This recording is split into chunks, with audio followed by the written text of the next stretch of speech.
Hey guys, it's Josh. This is frames per second. Today we're doing some slide film. Got some Ektachrome 100 loaded up, and we're gonna do some Provia 100 as well. So you get a bit of that Kodak and Fuji.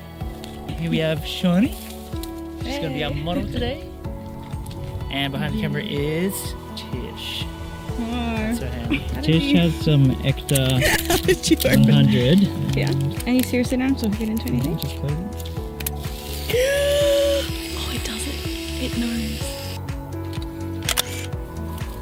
And yeah, play with your hair.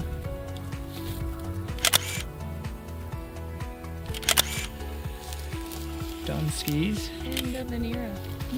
So guys, you would have seen the sunflower shoot we just did. Yeah. With our friend Shani Tones. Hiding from the heat. Hiding from the sun. We were talking about slide film as a negative is really cool. The Ektachrome looks probably my favorite. Last year, they announced that they're bringing it back, which is like, yay. Color negatives, obviously your normal process C41 chemical.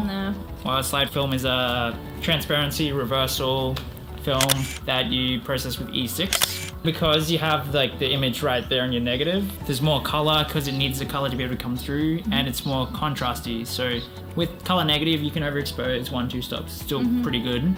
Save it in post a little. Yeah. With slide, you have to be right on the dot. So with my two slide films, those were my third and second roll shooting slide, and I noticed that you want the sun to be more on the subject. Normally with photography and filmmaking, we're like backlight it usually, but next time I'm actually gonna front light my subjects just because I feel that just especially with like your shadows and stuff, just to get, and because you want to balance out that exposure, so I feel like more of a solid light there on the actual subject. And with the Ektachrome, with the scans before I edited, there was a bit more of a pinkiness to it. With the Provia, it was definitely more muted in color. So I actually don't think I'd shoot Provia with people. So this was my kind of third roll of film, but kind of first roll, because my first two I shot on this Fed 5, which is adorable and I love it. I'm kind of sad because it has some curtain damage. But this was my first roll that I got to like actually see all 37 images, which was really exciting, and I was just kind of excited because we had Shani there, who looked amazing with her red hair and the sunflower. Yeah, it really popped from that yellow and green. And that's kind of why I kind of chose her, because like she's more of an actress than a model, but I was like, I know your look will suit this location amazingly. And we had a lot of fun. It was like really animated shoot. It was more chill, and there was like lots of bees. We were making jokes, which when you're working with models, unless you've like worked with them a few times, sometimes it can be that more professional kind of face and just like being more technical than like having fun, because you don't know how to joke with people when you just meet them. So this shoot was more chill, kind of like let's go experiment with these films we haven't shot before. So we shot with Canon's EOS range of film cameras. Seriously, coming from this, which is actually a rangefinder, which is like even just the framing is manual. Is totally different to SLRs, because I've got a old Minolta which is like 55 years old, but even that's an SLR, which is a totally different experience to rangefinders. So the film I'm using expired in 2014, but that isn't really a problem. It's usually like every 10 years you just overexpose it by one stop, so that's not really a problem. Just overexpose it by like half a stop. And we played with the prism, so we shot up some images. There was one, did you get the one of the reflection of me with the photo of Shani, or it didn't work out? The depth of field was too shallow that you're kind of there, but not really. I can see your outfit. Oh, interesting. And there's your face there. I needed a higher f-stop just to like catch both. Get both of you, because it's too shallow. I didn't mind the one I shot of Shani either. We were discussing scan sizes. So I got a small scan done basically because I didn't know how my images were going to show up.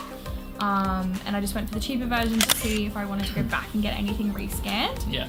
And that's the thing with film, you can always get it rescanned.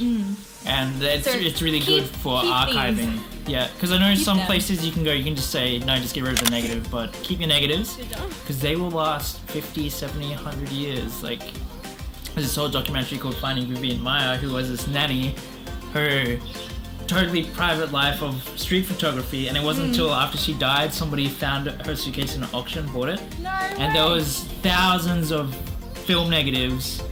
And so they ended up getting it all scanned, archiving it all, and so she became one of the most famous street photographers after she died. So keep your negs, because you will want to rescan.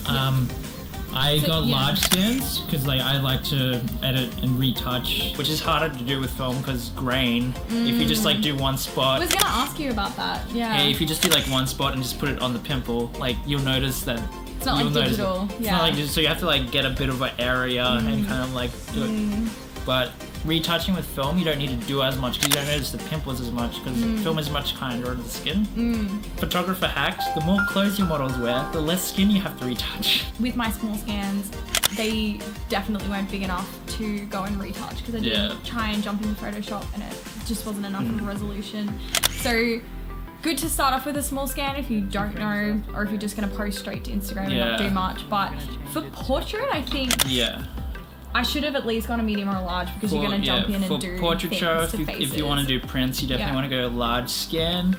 You can get TIFFs though. I tried that and I don't like TIFFs as much as JPEGs. And then if you have real money, you can get drum scans, which is the highest quality kind of scans you can get. Well, it's like. In America, it's $50 per frame to get it scanned. That's insane. But Platon drum scans all of his stuff, and on Netflix there's this really cool kind of documentary series called Abstract, which one is purely Platon. And I've watched it at least 4 times. I have not been up to that episode yet. It is amazing. Must be a few in. See if I can video at the same time. Oh my god, it hurts. The answer is yep, got it. definitely not. It's definitely tilted.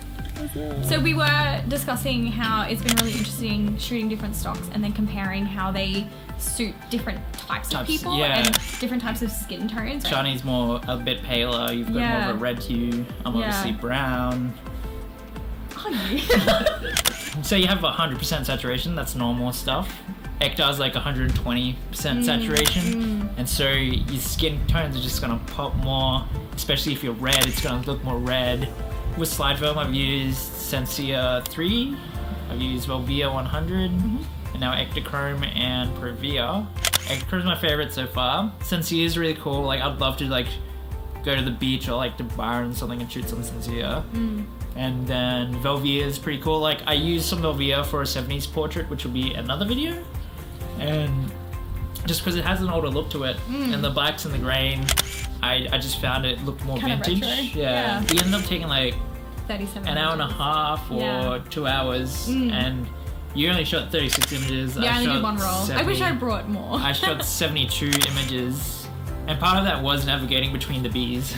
Yes, definitely. I'm just constantly asking if it's a fly or a bee. What I like about film, even though I'm editing more photos, there's less to pick from, which is helpful because sometimes you can spend 2 days just going through hundreds of pics and finding ones you're gonna edit.